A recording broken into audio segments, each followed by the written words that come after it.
سلامتی ہے ان آنکھوں پہ جو ہدایت پہ نظریں جمائے بیٹھی ہیں، ان کانوں پہ جو ذکر خیر کے منتظر رہتے ہیں، اور ان قدموں پہ جو ہدایت کی راہ پہ گامزن ہے۔ السلام علیکم ورحمۃ اللہ وبرکاتہ۔ تمام تعریفیں خدائے بزرگ و برتر کے لیے جو وحدہ لا شریک ہے، نہ کوئی ثانی نہ کوئی ہمسر۔ درود لامحدود محبوب رب الودود، راحت العاشقین مراد المشتاقین حضرت محمد مصطفیٰ، آپ کی آل پاک، آپ کے جانثار انصار اور اصحاب فضائمن۔ آپ دیکھ رہے ہیں پروگرام الف لام میم۔ میں آپ کا میزبان محمد اویس ربانی تہ دل سے آپ کو کہتا ہوں خوش آمدید۔ ضرمن یہ جو دین اسلام ہے نا، اس کی بنیاد ہے اقراء، اور تعلیم اور تعلم کے ساتھ ایک گہری وابستگی اور شناسائی۔ اللہ رب العزت نے آدم علیہ السلام کو خود بحیثیت مدرس کچھ اسماء یا کچھ علوم سکھائے، بلکہ کچھ بھی میں اپنی ناقص علمی کی وجہ سے کہہ رہا ہوں، کیونکہ یہ اتنا کچھ تھا کہ جس کی وجہ سے فرشتوں کو بھی یہ کہنا پڑا کہ بے شک رب تعالیٰ جو تو جانتا ہے وہ ہم نہیں جانتے، اور جو تو جانتا ہے وہ کمال ہے، کیونکہ حضرت آدم علیہ السلام نے اس کا مظاہرہ یعنی اپنے حاصل کردہ علم کا مظاہرہ ان کے سامنے کر کے دکھایا۔ پروردگار نے اسی علم کے اوپر ان کو ایک ایسی فضیلت عطا فرمائی کہ جس کے آگے فرشتے بھی سجدہ ریز ہو گئے۔ آج تک اسی علم کی تلاش اور اسی علم کی طرف جستجو اور اسی علم کو اپنانے، اس کے حصول، اس کے کسب کی تگ و دور جاری رہنی چاہیے۔ دین اسلام اسی کا نام ہے۔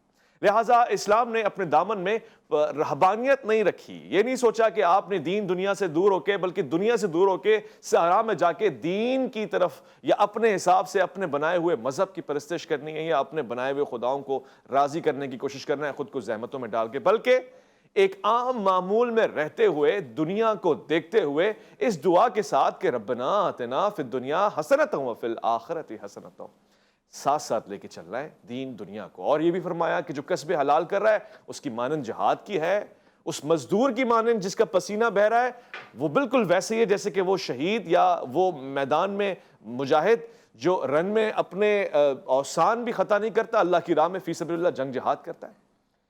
اب اسی معاشرے میں رہتے ہوئے علوم کی تدریس کا کوئی تقاضا، کوئی سبیل ہونی چاہیے۔ لہٰذا میرے اس آقا نے جو فخر موجودات ہے، مقصود کائنات ہے، جب وہ چبوترا صفا کا بچھایا تو اس پہ علم ہی کی تدریس کی اور اصحاب رسول کو شاگرد بنایا، اور پھر ان شاگردوں کو بھی معلم بنا کے مختلف علاقہ جات میں بھیج دیا۔ لہٰذا یمن میں، عراق میں، مصر میں، اور جہاں جہاں اصحاب رسول آپ پہ ہمارا سلام ہو گئے، اپنے ساتھ علم لے کے گئے اور اس کو پھیلانے لگے۔ آج بھی وہ سلسلہ جاری و ساری ہے۔ میں سمجھتا ہوں کہ مختلف بنیادیں اس کی ہیں، مگر ایک ایسی بنیاد ہے کہ جس سے پاکستان کو بھی بڑا فائدہ ہوا، اور پاکستان کا نام بھی بڑا اونچا ہے۔ دنیا بھر میں اگر آپ ٹاپ لسٹ بنانا شروع کریں تو پاکستان مدارس کی لسٹ میں نمبر 1 ہوگا۔ حفاظ کرام سب سے زیادہ انشاءاللہ پاکستان سے نکلیں گے، اور اس کے ساتھ ساتھ میں یہ بھی کہتا ہوں کہ نعت خوانی میں پاکستان کا بڑا نام ہے، دیگر چیزوں میں پاکستان نے بڑا اپنا میڈل اچیو کیا، مگر یہ جو حفاظ کرام ہیں، یہ جو علماء ہیں، یہ جو اکابرین ہیں، یہی جو مشائخ بنتے ہیں، یہ مدارس سے بنتے ہیں۔ ان مدارس کے اوپر ہمیں متوجہ ہونا پڑے گا، کیونکہ اگر ادھر 1% بھی فالٹ اور ایرر آیا تو پھر پورا سسٹم ڈیفالٹڈ ہو جائے گا، کرپٹ ہو جائے گا، اور انہی مدارس سے ہمیں وہ فروٹ، وہ نچوڑ اور وہ فائدہ ملے گا کہ جس سے پورا معاشرہ بہتر ہو سکتا ہے۔ لہٰذا آج میرا موضوع عنوان بھی یہی ہوگا۔ سب سے پہلے پروگرام کا آغاز میں کروں گا آج منفرد انداز سے حمد باری تعالیٰ سے۔ حمد باری تعالیٰ منفرد نہیں ہے، مگر حمد باری تعالیٰ جس زبان میں وہ منفرد ہے، سندھی زبان میں اس کو ادا فرمائیں گی ہماری مہمان شازنہ دریا خان۔ کپڑا مجھے کل بجا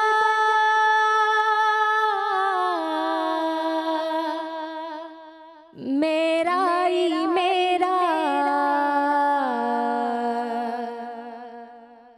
دھورم کی نہ دھوبن کھاں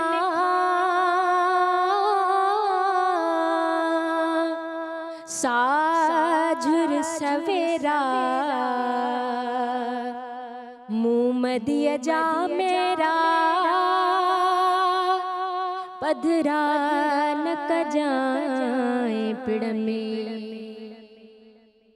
دنیا سجی ہے نندر کرائی نندر کھاتو پاک پہنجے بدن کھے پان پلی تھو پارت تھئی پرور